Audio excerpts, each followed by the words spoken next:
Bueno, en la clase de hoy vamos a tratar un poquito lo que serían las litiasis urinarias.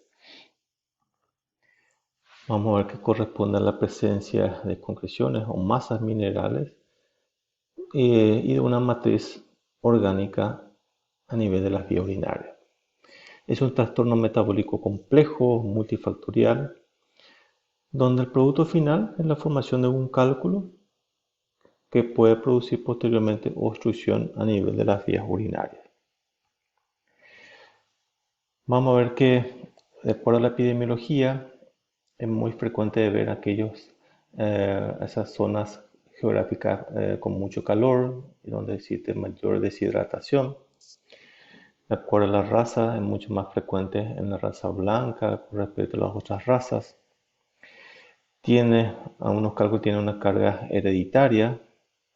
Está muy relacionado con la vida sedentaria que puede tener las personas. Es más frecuente en el varón que en la mujer. Y con respecto a la dieta, está muy relacionado con la dieta con mucha proteína o con mucho calcio. De todos estos elementos que vimos, solamente dos elementos no pueden ser modificados, como ser la raza y la herencia. El resto sí puede ser modificado con un cambio de estilo de vida. Con respecto a la etiología, vamos a ver que puede ser secundario a una enfermedad o un problema local a nivel de la vía urinaria, los cuales producen una rémora o una éstasis en el transporte de la orina, transformándose finalmente en una litiasis de órganos. Puede ser también secundario a una enfermedad general sistémica, produciendo un trastorno metabólico, un trastorno endocrino, y finalmente va a producirse una litiasis de organismo.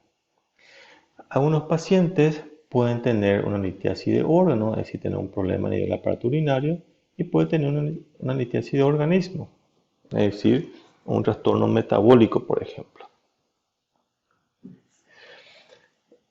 Existen varias hipótesis en el tema de la formación de litiasis. Por ejemplo, algunos de ellos hablan de la teoría de la disminución de inhibidores de la cristalización, otros hablan de la teoría de la sobresaturación en la orina y otros de la teoría de la epitaxis.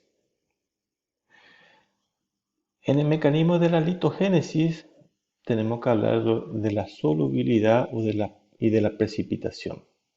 Normalmente los inhibidores y los promotores de la litogénesis se encuentran en solubilidad. Y cuando existe una disminución de los inhibidores o un aumento de los promotores, quiere decir que se encuentran en precipitación. Aquí tenemos algunos factores promotores de la litogénesis, como ser el aumento de la concentración de soluto, variaciones del pH urinario, cuerpos extraños o una deshidratación crónica. Entre los factores inhibidores tenemos, por ejemplo, el citrato, que es uno de los principales, el pirofosfato, el magnesio, la proteína de Tom Horsfall, la nefrocalcina. Entonces, cuando tenemos una orina subsaturada o poco saturada, la nucleación y el crecimiento casi no se puede producir, son imposibles, porque los cristales se encuentran en disolución. Ahora bien, cuando existe una orina sobresaturada pero estable, podemos tener una nucleación heterogénea, es decir, tener por ejemplo un núcleo de oxalato al cual se van adhiriendo posteriormente ácido úrico. En este caso la agregación y el crecimiento es lenta. A eso denominamos epitaxia. Ahora bien, cuando tenemos una orina sobresaturada pero inestable, la nucleación es homogénea y por ende el crecimiento es mucho más rápido. Repitiendo un poquito a nivel de la patogenia, entonces tenemos la sobresaturación de la orina. Eso se transforma, posteriormente se produce la nucleación de los elementos, que puede ser homogénea o heterogénea. Luego viene la cristalización, la formación de cálculos por crecimiento y agregación. Los cálculos urinarios podemos clasificarlos en cálcicos, que corresponde principalmente, para que corresponda a un 80% de los tipos de calcio, perdón, de los tipos de cálculos, y los no cálcicos, que ocupan un 20%. Tenemos dos grandes grupos entonces de urolitiasis, lo que son cálcicos y los no cálcicos.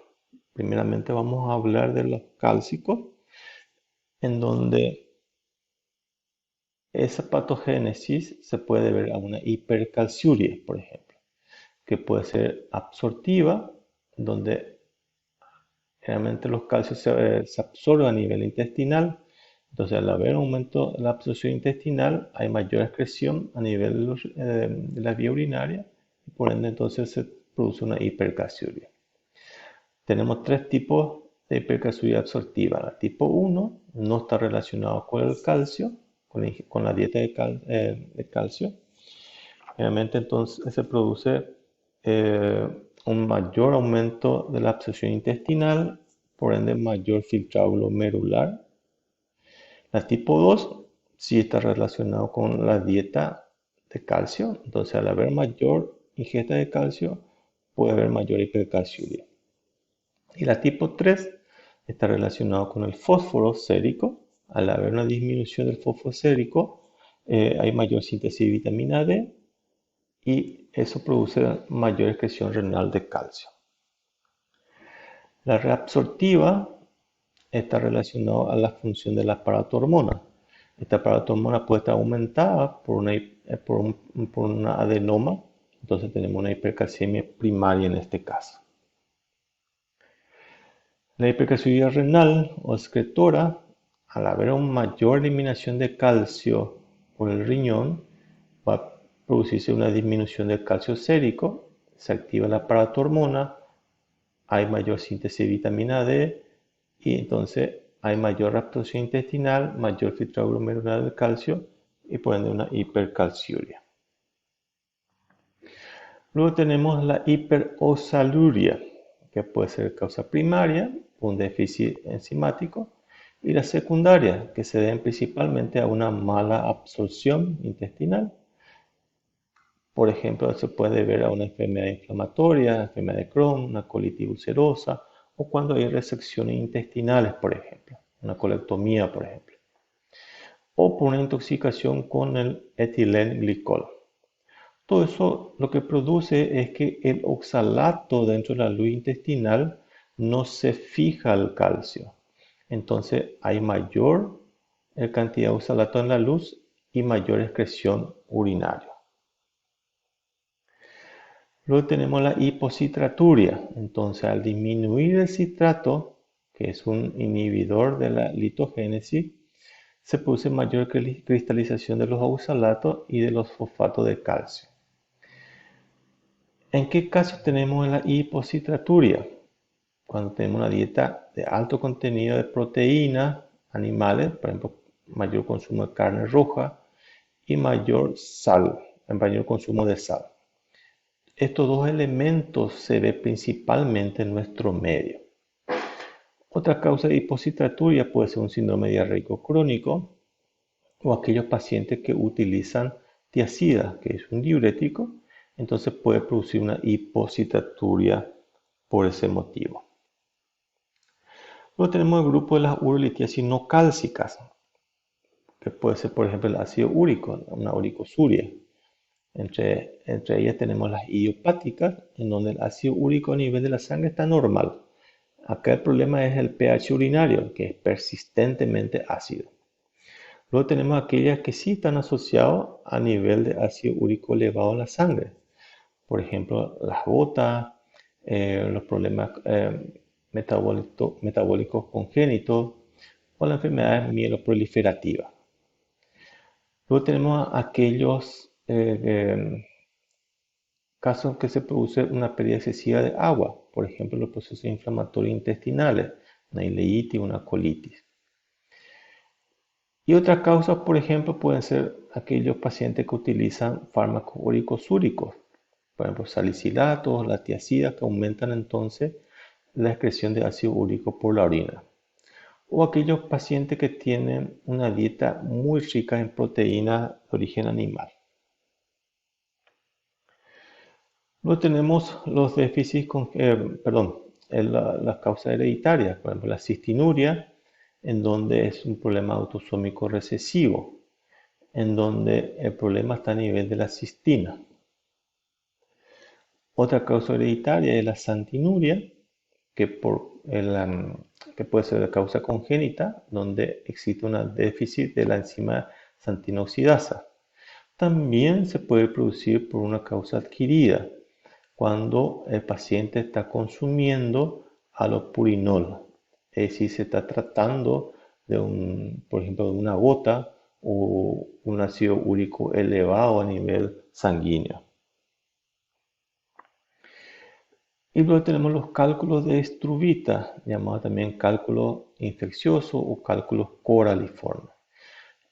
En su composición tenemos tres elementos: el fósforo, el amonio y el magnesio. Crecen en una orina con un pH alcalino. En este pH alcalino de la orina también participan los gérmenes que desdoblan la urea, como por ejemplo tenemos los gram negativos, Proteus, Pseudomonas, Serratia, Klebsiella; los gram positivos, el Corynebacterium, el Enterococo; y los micoplasmas, entre ellos el uroplasma uralítico. Se ve principalmente en el sexo femenino, en aquellos pacientes que tienen una vejiga neurogénica o que tienen una diversión urinaria ileal o que utilizan una sonda urinaria en permanencia. Estos cálculos, ¿verdad?, como son cálculos llamados infecciosos, quiere decir que los gérmenes van y se pegan a ese cálculo, y hasta que no se elimine este cálculo, el paciente siempre va a tener una bacteriuria. Tiene una alta recidiva, y en estos pacientes hay que hacerle un seguimiento y profilaxis para evitar las infecciones.